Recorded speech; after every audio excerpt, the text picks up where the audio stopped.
금리가 제일 높습니다. 8% 이상 9% 정도. 할 수 있으면 캐시로 안 사야죠. 이런 사람들은 나중에 피해를 봐요. 왜냐면 팔 때 융자가 잘 안 나와요. 저는 기꺼이 레버리지를 높여서 셀러 파이낸싱을 얻어내서 사는 걸 추천합니다. 안녕하세요. 나도 건물주 시간이 돌아왔습니다. 오늘도 전국적으로 아주 활발하게 활동하고 계시는 상업용 부동산 전문가 안드라스윤 대표님 모시고 아주 재밌는 이야기 나눠보겠습니다. 대표님 안녕하세요. 안녕하세요. 네. 모두가 건물주가 될 수는 없어요. 그러나 투자의 방향성은 제가 확실하게 제시해 드리겠습니다.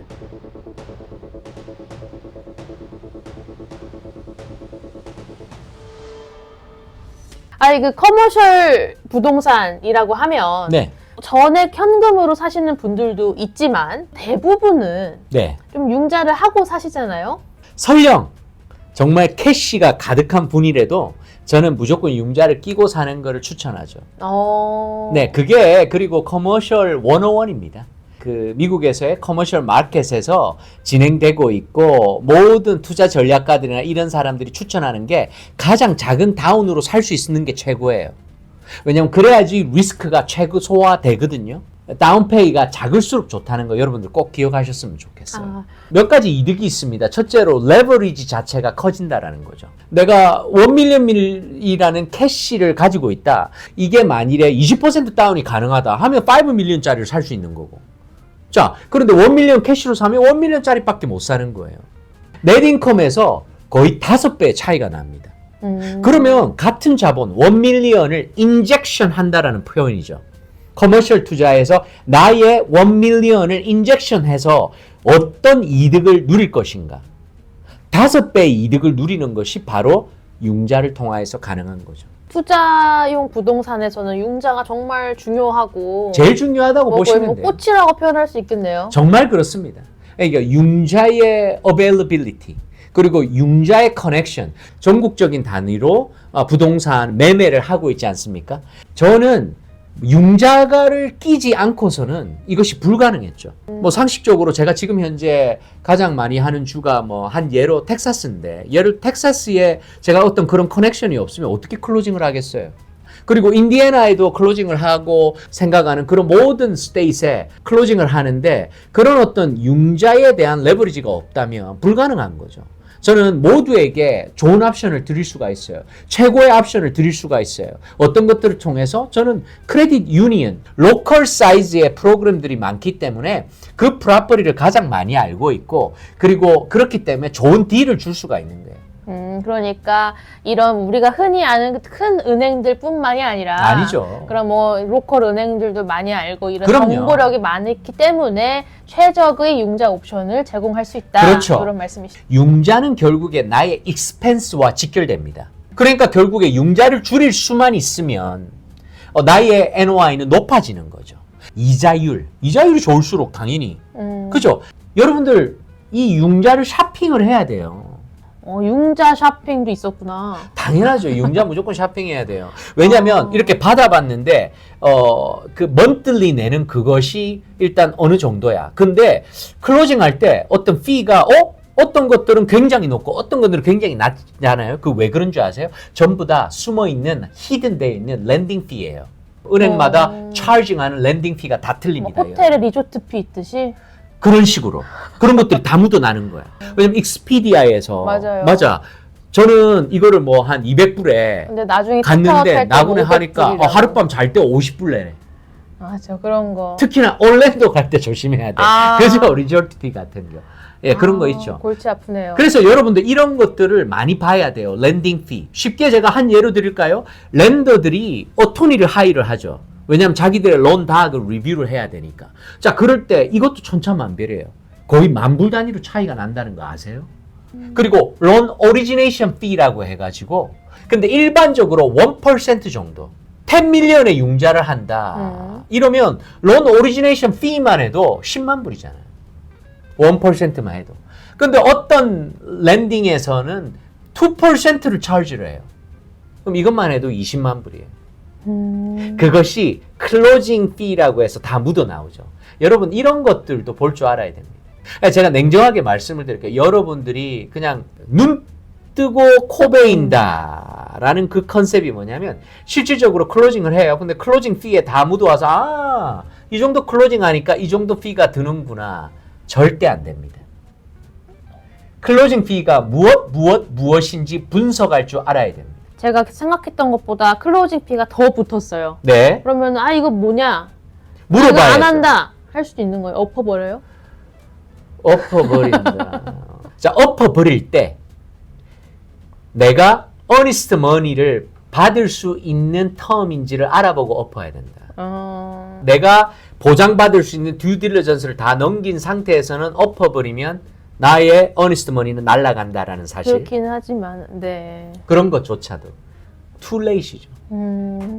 융자 샤핑이 중요하고 중요합니다. 그 정보력을 가진 사람이 옆에서 도와주는 것도 굉장히 중요하겠네요. 그럼요. 제가 조지아에 사는데 맞아요. 인디애나 뭐 어떻게 알겠어요. 맞아요.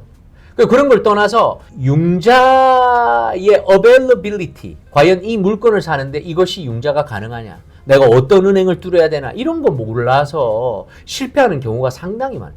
그러게 제일 많구나. 트랜잭션에서 fail 하는 경우가 인스펙션 통해서 도 있고 알아보니까 흠이 많아서 아니면 또 이 듀딜리전스에서 파이낸셜이 내가 원하는 게 아니라서 그런 경우도 있지만 일반적으로 대다수가 융자가 안 돼서. 그러면 융자의 종류는 좀 크게 봤을 때는 몇 가지로 나눌 수 있을까요? 크게 보면 SBA 론이 있겠고 그 다음에 이제 알아봐야 될 부분이 커머셜 융자 우리가 얘기하는, 그리고 또 한 가지는 셀러 파이낸싱이라고 있거든요. 저는 이건 좀 생소한 것 같아요. 생소하죠? 네. 오너 캐리라고 들어보셨나요? 오너가 좀 책임을 더 많이 지는 건가? 한국 분들이 이거는 거의 다 알고 있어요. 어. 왜냐면 비즈니스 넘겨받을 때 융자가 안 돼. 비즈니스를 사는데 10만 불짜리야. 내가 10만 불에 사는데 내가 가지고 있는 돈은 2만 불이에요. 내가 융자는 못 받는 조건이야. 자, 그럴 경우에 오너한테 얘기해서 나 이거 2만 불밖에 없는데 이걸로 해주세요. 대신에 내가 8만 불은 내가 몇 년 안에 이렇게 갚을게요. 이게 오너가 캐리를 해주는 그런 컨셉이라서 오너 캐리입니다. 자, 그 다음에 알아볼 게 현금. 한마디로 현금 박치기. 이렇게 네 캐테고리로 이렇게 알아보면 좋을 것 같은. 커머셜 융자에 있어서 SBA, 그리고 커머셜 론, 자, 그리고 셀러 파이낸싱, 그리고 현금이 있는데 요 네 가지를 비교 분석해줘 라고 했더니만 쭉 나와요. 그래서 여러분도 쳐보시기 바랍니다. 쭉 나오는데 제가 왜 이거를 오늘 나눴으면 좋겠느냐, 많이들 틀리더라고. 챗GPT가. 그러니까 챗GPT만 믿어서는 안 된다. 그러면 일단 SBA 론부터 한번 짚어주실까요? SBA 론은 먼저 얘기를 했으면 좋겠어요. 이게 커머셜 융자는 아닙니다, 여러분. 네. 그래서 SBA qualified 되는 것들이 있어요. 건물을 사는데 51%가 오너 소유여야지 SBA가 qualify 된다. 뭔가 해서 세만 줘서는 SBA 론을 못 받는다는 그렇죠. 거죠? 그러니까 어떤 것들이 되겠습니까? 멀티 패밀리, 아파트 같은 거. 그리고 모텔이나 호텔들. 이런 것들은 SBA가 퀄리파이 됩니다. 그죠? 내가 쓰면서 건물을 소유하는 이런 것들은 건물도 SBA가 나오는 거죠. 자, 그러면 캐테고리 첫 번째 다운페이. 다운페이 적죠? 적죠? 일반적으로 15%에서 20%. 요즘에는 20%를 좀 해야 돼. 경제가 심상치 경제가 안 않잖아. 좋아서. 이럴수록 다운페이 금액은 올라갑니다. 그래서 이 챗GPT는 옛날 얘기하고 있는 거예요. 자, 10에서 15%잖아. 이거 아니거든. 우리 그래픽으로는 X치고 20%라고 써놔야 되는 20%로 썼는 게 제일 정확해요. 자, 그리고 커머셜 론. 지금은 스탠다드입니다. 무조건 미니멈 30%. 이것도 수정하시는 거죠. 30에서 35% 보시면 됩니다.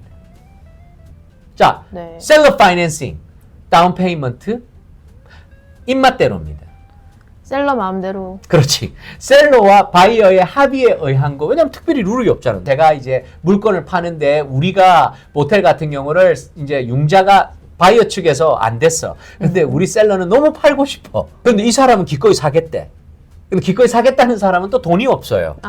저 같은 경우는 셀러 파이낸싱은 저의 룰은 미니멈 40%는 받아야 좋다. 셀러 입장에서는 많이 받을수록 좋은 거죠. 그렇죠. 금리, 이자율. 네. 자, SBA 론은 뭐라 돼 있죠? 비교적 낮음. 완전 거짓말. 금리가 제일 높습니다. 8% 이상 9% 정도. 왜냐면 프라임 레이시 거의 뭐 7%대인데 커머셜 론이 이자가 높은 줄 알았거든, 많은 분들이. 저도 그런 줄 알았어요. 그런 줄 알았죠.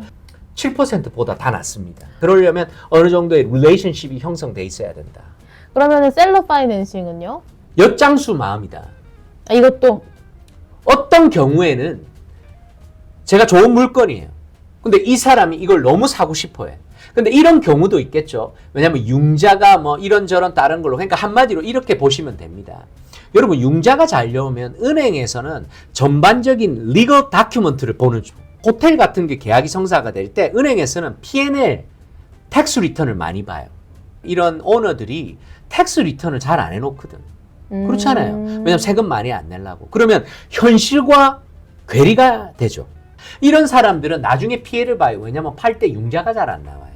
이런 거는 좋은 바이어를 만났을 때 이 바이어는 이런 내가 보장할 수 있는 세일즈 레버뉴가 있다라고 보장을 했을 때 융자는 그만큼 안 나오는 거야. 이럴 때 내가 셀러 파이낸싱을 줄 수가 있는 거죠. 이제 텀이라고 그러죠. 이 셀러 파이낸싱을 얼마나 기간 동안에 갚아야 되느냐. 일반적으로 뭐 5년이다, 10년이다 이러는데 우리 셀러가 뭐 나는 짧게 털고 나가고 싶다.